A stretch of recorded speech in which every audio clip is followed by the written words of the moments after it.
வேண்டாம் நல்ல மனம் உண்டாம் மாமலர நோக்குண்டாம் துப்பார் திருமேனி தும்பிக்கையான் பாதம் தப்பாமல் சார்வார் தமக்கு.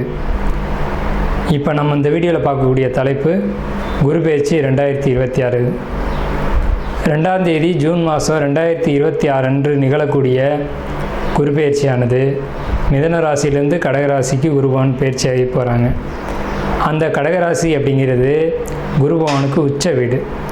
ஸோ அந்த உச்ச வீட்டுக்கு குருபவன் போகும்போது தன்னுடைய முழு வீச்சில் நன்மைகளை அனைத்து ராசிகளுக்குமே கொடுப்பார். அதில் குறிப்பிட்டு சொல்லணும் அப்படின்னா ரிஷபம், மிதுனம், கடகம், சிம்மம், துலாம், தனுசு, கும்பம், மீனம் இந்த 8 ராசிகளுக்கும் முழுமையான நற்பலன்களை அதிகப்படியாக கொடுத்துட்டு மற்ற ராசிகளை 4 ராசிகளை தீமைகளை கொடுக்க போகிறது இல்லை. ஆனால் இந்த ராசிகளுக்கு கொடுக்கக்கூடிய முழு சுப பலன்களை அவங்களுக்கு கொடுக்கறதுல கொஞ்சம் தாமதப்படும், அவ்வளோதான். குரு பகவான் இயற்கை முழு சுப கிரகம் அப்படின்னு பேர். குரு பகவானுடைய காரகத்துவம் அப்படின்னு பார்க்கும்போது ஒழுக்கம், நேர்மை, மெரிட்டாக நடந்துக்கிறது, இந்த மாதிரியான விஷயங்களுக்கெல்லாம் காரகத்துவம் வைக்கிறாங்க. அதனால் இவருக்கு பேர் தன புத்திரக்காரகன்னு பேர். குரு அப்படின்னாலே ஒருத்தருக்கு வழிகாட்டுறவர் அப்படின்னு பேர். ஸோ இந்த அடிப்படையில் குருபகவானுடைய பெயர்ச்சி அப்படிங்கிறது இந்த 12 ராசிகளுக்கும் முழு சுபத்தன்மைகளை இருந்தாலும் மேலே சொன்ன 8 ராசிகளுக்கு அதிகப்படியான நன்மைகள் நடக்க இருக்குங்க. இந்த மீதி உள்ள 4 ராசிகளும் பரிகார ராசிகளை இங்கே எடுக்க வேண்டியதில்லை, ஏன்னா அதுக்கும் நல்ல பலன்களை தான் கொடுக்க போகிறாங்க. இருந்தாலும் இந்த 12 ராசிக்காரங்களும் இந்த 2ஆம் தேதி மார்ச் மாதம் 2026 வருஷம் டைம் நீங்கள் பார்க்க வேண்டிய அவசியம் இல்லை.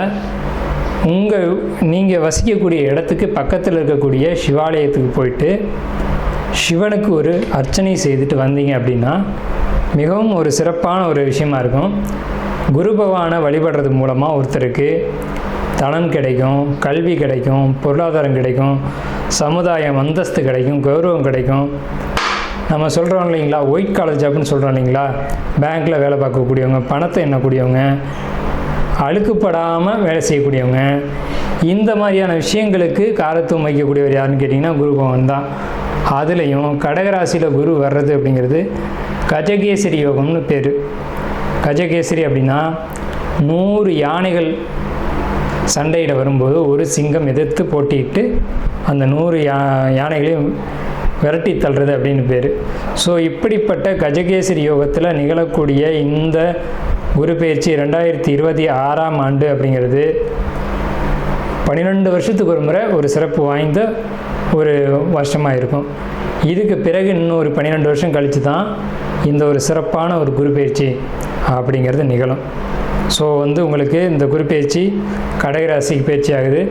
குரு பலன் அப்படின்னு பார்க்கும்போது சந்திரன் என்ற வீட்டுக்கு, அதாவது கடகராசிக்காரங்களுக்கு அல்லது ரிஷபராசிக்காரங்களுக்கு, மேலே சொன்ன இந்த 8 ராசிக்காரங்களுக்கும் குரு பலன் அப்படிங்கிறது வந்துடும்.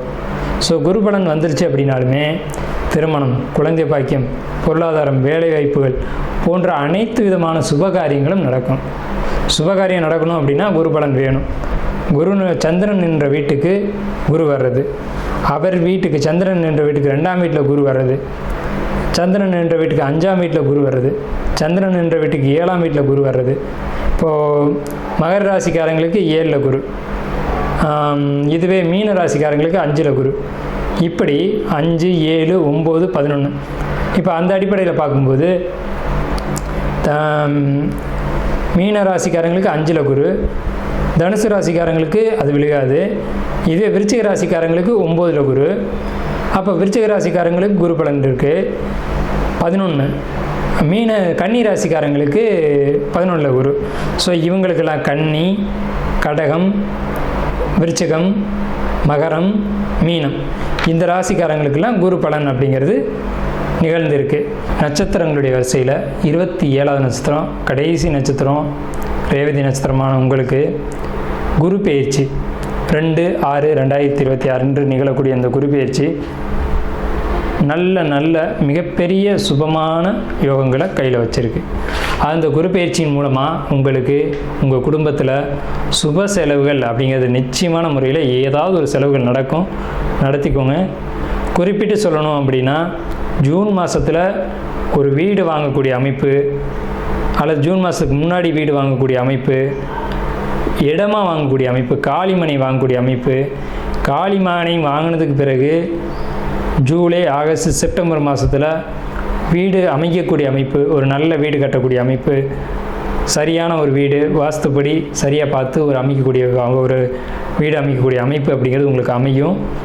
அதுக்கு பின்னாடி உங்களுடைய லைஃப் ரொம்ப நல்லாயிருக்கும். உங்கள் ராசிக்கு செப்டம்பர் மாதத்துக்கு பிறகு அப்புறம் பார்த்தீங்க அப்படின்னா, அதுக்கு பிறகு அந்த கிரக நிலைகள், மாத கிரகங்களும் சரி, வருட கிரகங்களும் சரி, எல்லாமே ஒரு யோகமான ஒரு அமைப்பில் இருக்குது. வெளிநாடு போகணுன்றது உங்களுடைய ஆசை, வெளிநாடு போவீங்க. வெளிநாடு போகிறதுக்கு உங்களுக்கு அங்கே வெளிநாட்டில் ஒரு நண்பர் இருப்பார், அவங்களுடைய அழைப்பு கிடைக்கும், விசா கிடைக்கும், நல்ல ஒரு வேலை கிடைக்கும். அதாவது நீங்கள் என்ன மாதிரியான வேலைக்கு போவீங்க அப்படின்னு பார்த்தீங்கன்னா, சிஸ்டம் சம்மந்தப்பட்ட துறைகள், அதாவது பெரிய பணக்கார நாடுகள்னு சொல்லக்கூடிய பெரிய பெரிய நாடுகளுக்கு போகக்கூடிய யோகம், அங்கேருந்து உங்களுக்கு வந்து விசா கிடைக்கக்கூடிய ஒரு அமைப்பு. இவ்வளோ நாளாக தடைப்பட்ட ஒரு விஷயம் வந்து உங்களுக்கு அது கிடச்சி பெரிய சம்பளத்தோடு கூடிய வேலைக்கு நீங்கள் போக போகிறீங்க. ஸோ இதனால் வரைக்கும் ஜென்மச்சனி அப்படின்னு சொல்லிட்டு இருந்த உங்களுக்கு நல்ல வேலை கிடைக்கக்கூடிய அமைப்பு இந்த குரு பெயர்ச்சியில் தான் இருக்குது. ஸோ 2/6/2026 பிறகு அந்த வேலை கிடைக்கும். அந்த வேலையின் மூலமாக குடும்ப செலவுகள், அதே மாதிரி இது வரைக்கும் கட்ட முடியாத கடனை வந்து கட்டக்கூடிய ஒரு அமைப்பு, கடன் சுமையை வந்து தீர்த்து கொள்ளக்கூடிய ஒரு அமைப்பு.